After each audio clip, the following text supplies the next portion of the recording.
I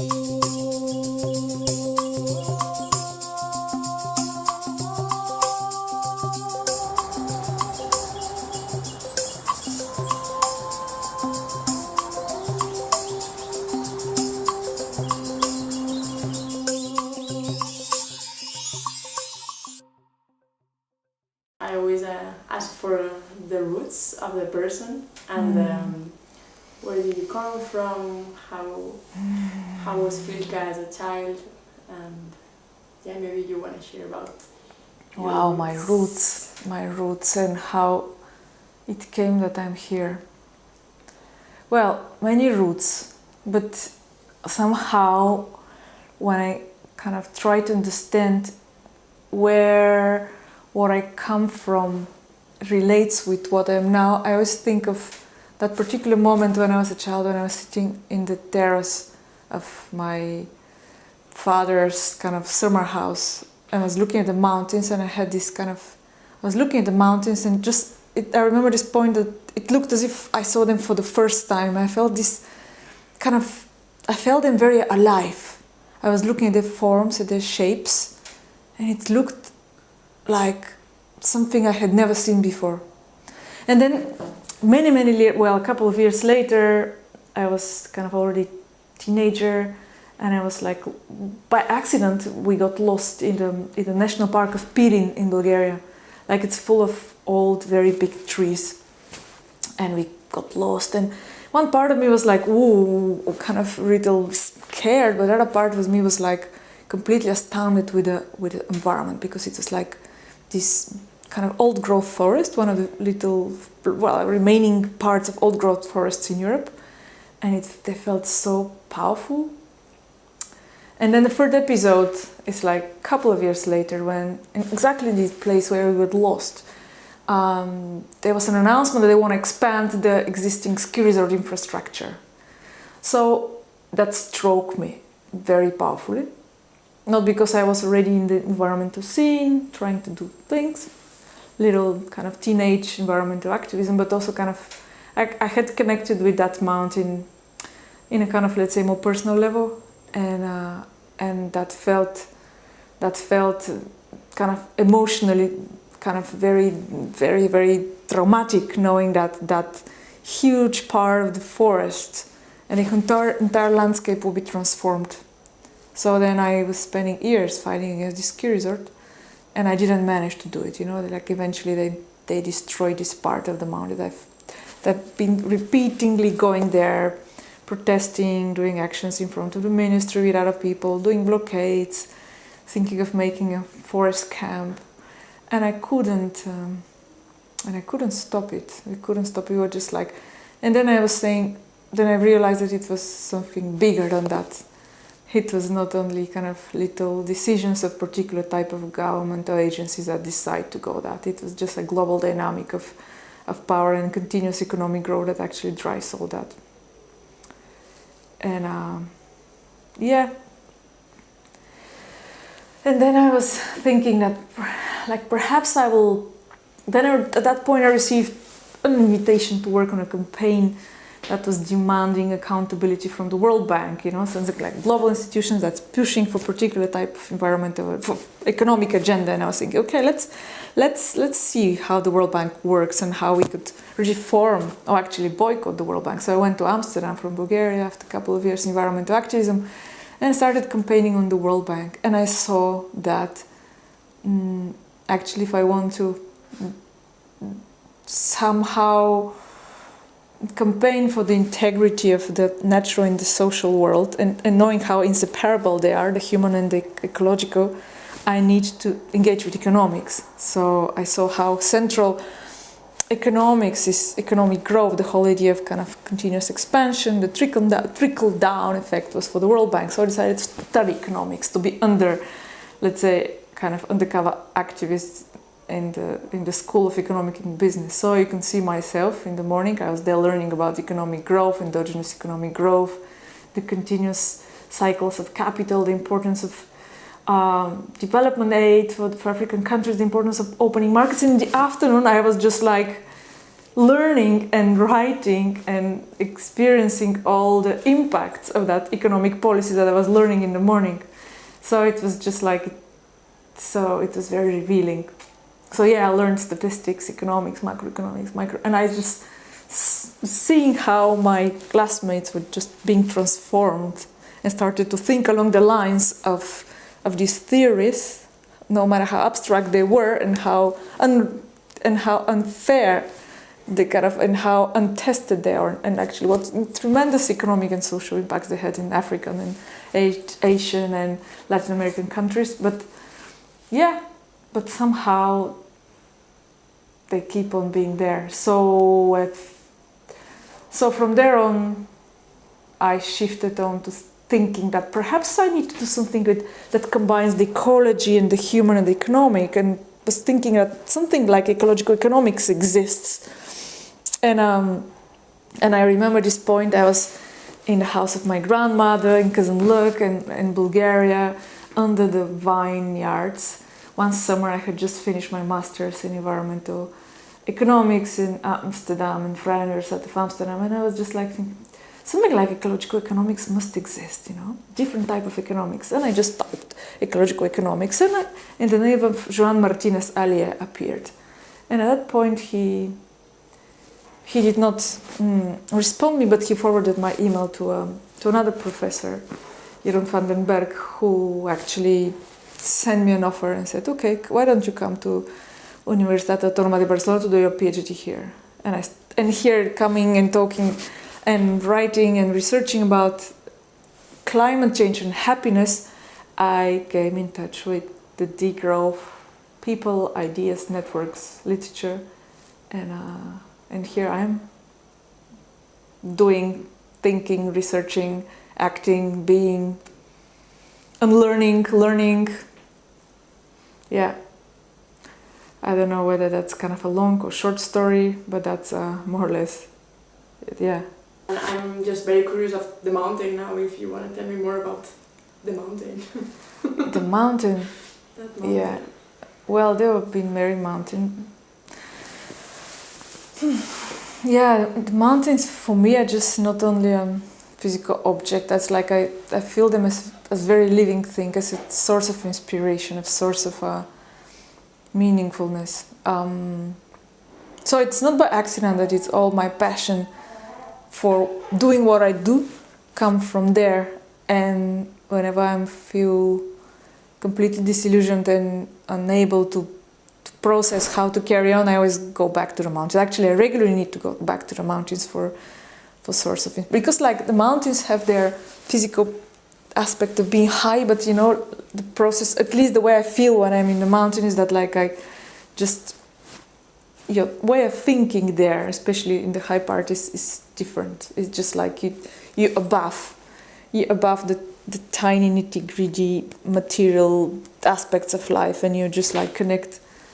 You're on different vibrational level of thinking and being, and yeah, have different type of mountains that I really connect with. And if it wasn't for that connection with that mountain next to, let's say, my hometown, perhaps I wouldn't have been able to connect with all the rest of the mountains, because now for me they're all mountains make one single mountain, because they always, to whatever mountain that I go, it kind of, I feel connected with her through the way I have been connected with my first, for this first encounter.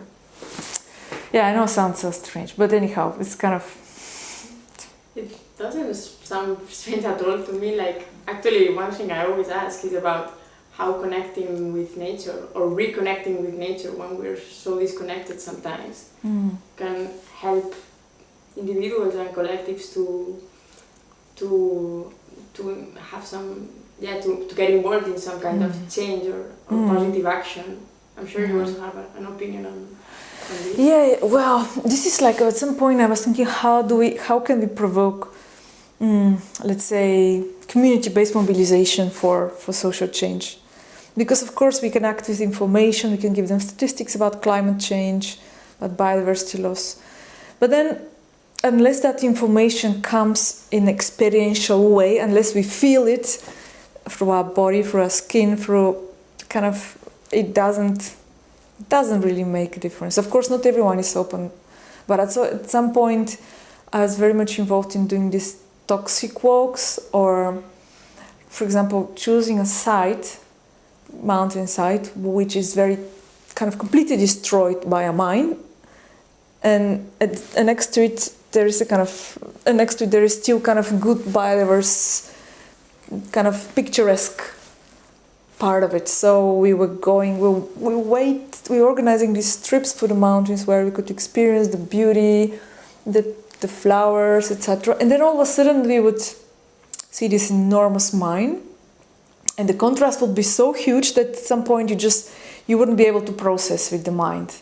You would just feel it with the body, and you would it's just, so then we would connect and process it. Everyone would process it differently. Some people would process it for the mind, others with people with the heart, others in different ways. So it's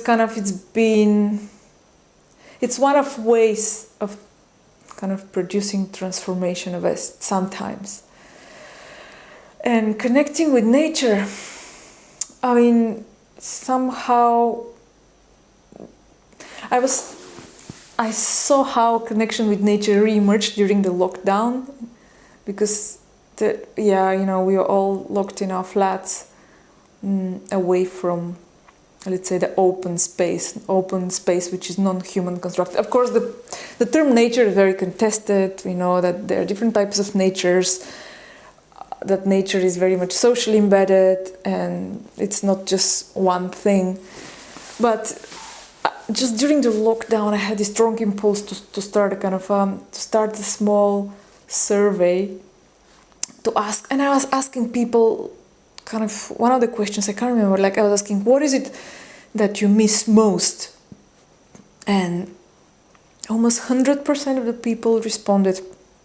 The two top things that there on the agenda were like, it was not traveling, it was not goods, it was not material goods. I mean, of course, I must admit that I kind of interviewed people who had housing and who were not on the street and who were not in very, very, very, very crowded conditions. So not the very poor. But anyhow, what people said they missed most was kind of connection with the nature and connection with close people, with their friends. And you could see how when you're deprived of it, actually it's a very good way of reconnecting with it. So many people started talking about the way they related with their plants, how all of a sudden their plants started kind of having a central place in their lives, in their little plants in their balconies. Or those who would still have a garden would spend a lot of time in the garden and rediscover their garden in a way, or rediscover the close-by walks. And it's like very interesting how we have it. A certain type of things in life, we have them, we understand we're powerfully connected with them the moment we lose them, no?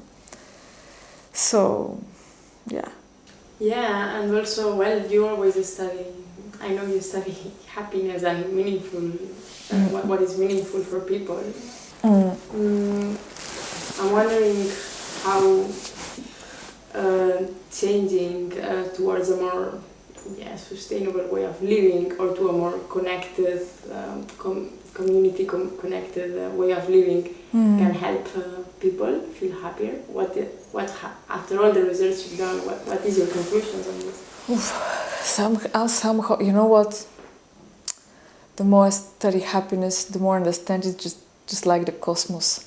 You know what? One of the researchers said that the more we study, we understand that the cosmos is bigger. And a couple of years ago, we thought that we understand 3% of the cosmos. Now we understand 2% of the cosmos. So it's kind of, wow. The more I study happiness, the more I understand that it's kind of very difficult to talk about that in a very generic way. So it's kind of, it's a universe.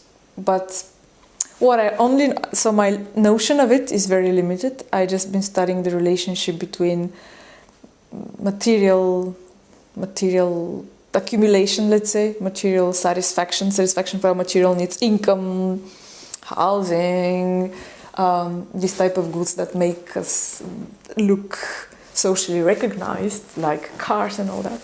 So, and I was finding how, well, this is typical Easterling paradox, how beyond particular level of material need satisfaction, whatever more we consume doesn't increase our meaningfulness and doesn't increase our satisfaction with life. While if we permanently improve particular non-material aspects of our lives, which have to do with friendships, time for what we consider meaningful, whatever that could be, usually that's not related with very high material resources, consuming a lot of material resources, or just like time for oneself, or engagement, social connectedness, and knowing that you're part of something bigger. When that happens, on an average, you see that people constantly increase their satisfaction with life. For example, I was studying life satisfaction in the context of financial crisis in Barcelona, in Spain, 2008, 2011. And interesting, there's a lot of results, and definitely those people who were pushed into unemployment had a big they were in big distress, emotional distress. But there are also those people who lost income but started sharing more, started engaging more in community gardening, food cooperatives, parental cooperatives, whatever other diverse community-based initiatives they were after the 15th of May movement in Spain. So you could see that those people actually did not reduce their happiness, even though they seemed to receive, let's say, 500 euros less than previous year per month. So it's kind of a big reduction. So it was interesting that some people are able to go beyond that consumption issue. And that's the statistical part of happiness. And now lately I'm more interested in meaningfulness because happiness, there's different types of happiness. There's this type of happiness which is just hedonic, which has to do with like having a nice cup of tea, having an ice cream, spending nice time on the beach, which is just like pleasure, which is also sometimes kind of related with eudaimonic happiness, which has to do with a meaning of life. So the eudaimonic of happiness has to do with the sense of fulfilling your other goals in life, or what I also call meaningfulness. So very often a meaningful life might not be always a very pleasant life. So it's kind of, you might be a mother with, 2 children, don't have time at all for yourself, and you must be all the time kind of at the service of kind of those around you. But it's just like, but at the same time, that would give you a lot of meaning. Or you might be an environmental activist, or you might be kind of a community-based activist, kind of trying to establish an eco-village, some sort of initiative, and you constantly stroke with conflicts, with issues, and you might not be in a constant state of enjoyment, but deep inside of you, you know that you're connected with a sense of purpose, and that sense of purpose has to do with eudaimonic happiness, and that's what I am kind of interested at looking at. I'm wondering now, how does this meaning connect also with coherence in an individual and also collective level for you? What do you mean? I have this feeling that when we live in a more coherent way, whatever coherence means for us, but in my case can be you feel and act in a not very incoherent way, no? Yeah. And I couldn't avoid thinking about that when you were, Yeah, it would be interesting. I mean, I don't know. I haven't done research on that. My guess is that the more coherence we have, because if we are, so coherence. What is the relation between coherence and meaningfulness? Well, if coherence is interpreted as, let's say, choosing this type of jobs that give us more meaningfulness. Let's say choosing, you could have a job to work as a kind of a company, as a secretary in a company from 9 to 5. Or you might get a proposal to work somewhere in some sort of environmental project, somewhere at very low pay, but you decide to go for that one even though it's more precarious. But it strongly resonates with your sense of truth. So it resonates with your sense of coherence. So that's kind of, meaningfulness is deeply related with coherence. Well, sometimes they could diverge, right? Let's say, well, it's not that they could diverge, but coherence sometimes means that, if environmentalism decide not to take flights, if I decide not to take flights 2 times to Bulgaria, and that implies not seeing my mountain, my people, friends, my close friends and family there. And that's kind of, that's because going to Bulgarian mountains, and it gives me a sense of meaning as well. But it clashes with my coherence. So it sometimes coherence could, but depends also. Like if we connect even deeper with the meaningfulness in terms of like global contribution to what's good for everyone, then they should come together. Depends on the level and the scale, perhaps. Yeah, it's very tricky, and at the end, just another concept, no, which can be super subjective. The word coherence, I was thinking now, and it made me reflect on how many also contradictions we sometimes find in everything we do, and how we think about it. I don't know if it's so related, but I'd love to hear about what have been for you, like some challenges that you would like to share about your journey.